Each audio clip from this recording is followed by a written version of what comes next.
months ago, while I was traveling on a local train, I overheard a conversation between two women that ended with a question which felt surprisingly personal to me. Yet, I never expected me to be the one answering it.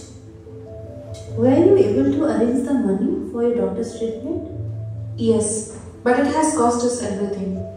Me and my husband will be repaying loans for the rest of our lives. She needs 6 injections over 2 years and it's 50 lakhs per shot.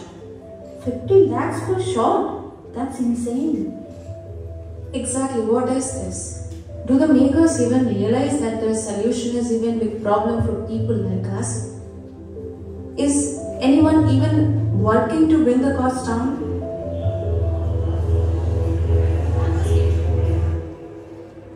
My train journey ended there and so did their conversation. But 2 questions stayed with me. First, why was the drug so expensive? And second, how are researchers trying to reduce the cost? I went home, I looked into it. I found that the drug was to treat something called genetic disorder because such dosages are for genetic disorder diseases. So what is genetic disorder? Our body is made up of different types of cells and all these cells have identical DNA. Now, DNA is like a long thread and different cell uses different fragment of this DNA to perform their own function. Imagine a situation where the brain cell is missing that particular DNA fragment which helps the brain cell receive signal. Now, the DNA fragment which performs the function is called gene, and when that gene goes missing, it is called a genetic disorder. Okay. Coming to what will be the drug for it. Before that, I would like to ask a very simple question. Suppose you are having a headache because you have consumed less water in a day. Now, painkillers are not very healthy. So, what is the obvious solution that you can think of to avoid the headache? Drink more water. Likewise, the drug will contain what's missing, that is the missing gene. But it also contains a delivery partner. Because the gene doesn't have permit to go into the cell. It is this delivery partner which will carry the gene into the cell. And to tell you, it is this delivery partner which is the expensive most part of the drug. Okay, so what is this delivery partner? It is taken from a virus. So virus typically comprises of a shell on the outside and a DNA or RNA on the inside. This shell, which is also called a viral capsid, has evolved to enter into human cell, just like coronavirus. So you can think that you got COVID for free, but to use it as a treatment, you will have to pay millions. I'll explain you that. I picked up this leaf while I was on my way to the venue. What do you think? How much did it cost me? Yeah, because it came straight from nature. But if I were to recreate this leaf in a lab, even making a single cell is going to cost me millions. And that explains the cost of these drugs. Because the viral capsids used are not taken from nature. They are tailored in lab to reduce the infectious property and to reach the target cell. Well, this was the point where I got the first answer that why was the drug expensive. Then came the second. How are researchers trying to reduce the cost? And I felt this question was personal to me because I was one of those researchers who is trying to reduce the cost, but I couldn't connect the dots back then. Well, I'll come to what I felt at the end, but before I put the logic of how are researchers trying to reduce the cost. So, the obvious approach is to replace the delivery agent with something cheaper.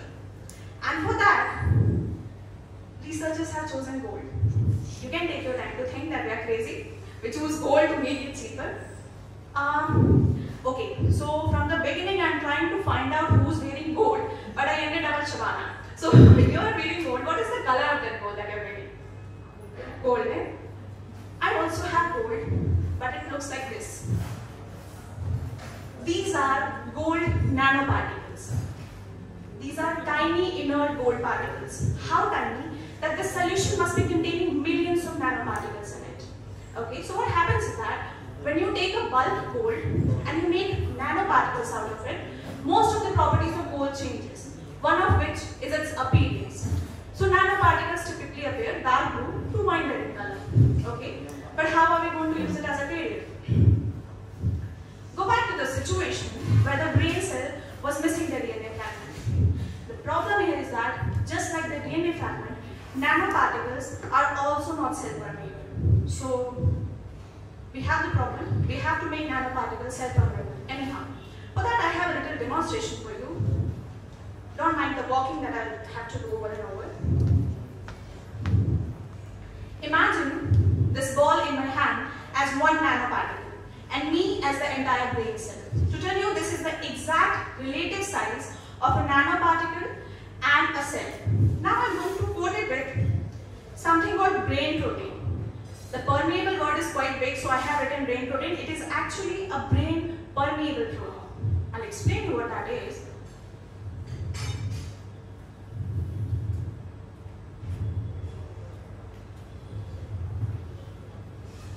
So brain permeable protein will be the protein which will have permit only to go into the brain cell.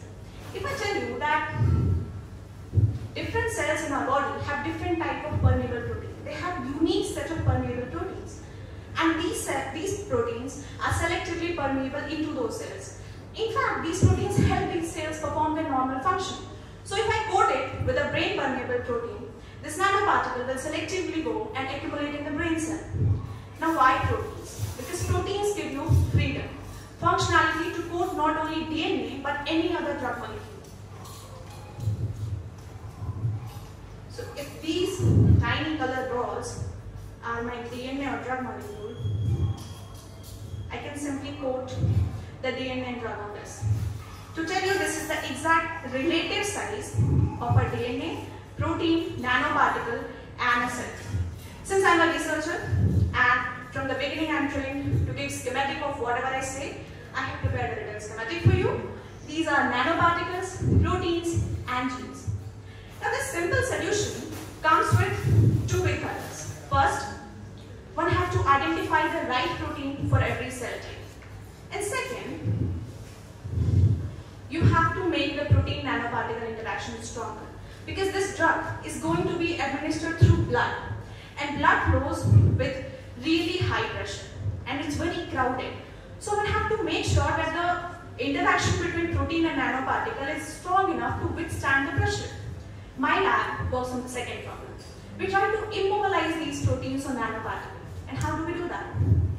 We use something called cysteine. Now cysteine has a sulfur in it, and the sulfur is known to form gold-sulfur bond with gold nanoparticles. So what we do is that cysteine is very small in comparison to the size of a protein. So we position this cysteine at multiple places, and we try to see that which cysteine position gives you the strongest interaction with nanoparticles. With that, we are trying to come up with a common theory. A common theory to place the cysteine such that the interaction is strong. How will it help? It will help to all those proteins that the other researchers are working to bring for different types of cells in our body. Now this approach, with all the big hurdles, is already under preclinical trials for certain diseases. And is it reducing the cost? Yes. The drugs which are in market are approximately 80 times cheaper than the existing market drugs. Okay, so the job is done here. I am working to reduce the cost, but there is something that I would like to share. You know, I've been working on this project from last 2 years. I knew it was to help people. I knew it was to reduce the cost.